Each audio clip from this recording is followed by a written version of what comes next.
Biz az idi, bir tərəfdən də Sibiriz çıxdı qabağımıza. Poladoğlu şirkəti ya Sibirizdən pulunu ala bilmir, ya da Emin Ağalarov bunların pulunu verib, bunlar da zəhmətkeşlərin pullarını verə bilmirlər. Fərdi sahibkar Mənsur Rasimoğlu tərəfimizə müraciət edib və deyir ki, 80.000 manata yaxın vəsaiti Poladoğlu şirkətindən ala bilmirlər. Ona görə də həftənin ilk iş gündə prezidenti olan müraciətlər də Kommersant saytında yayımlanacaq. Əslində bilirsiniz mahiyyət nədir? Mən şəxsim adına onu deyə bilərəm ki, Sibirizi zaten bəyənmirəm.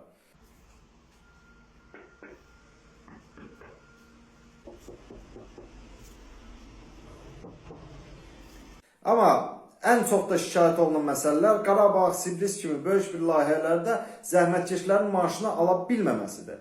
Oradan buradan 3-5 manat qazanan fəhlələrin də belə bir tərəfdən də maaşını kəsin, etsən, Allah axırımızı xeyr eləsin, görək nə olacaq.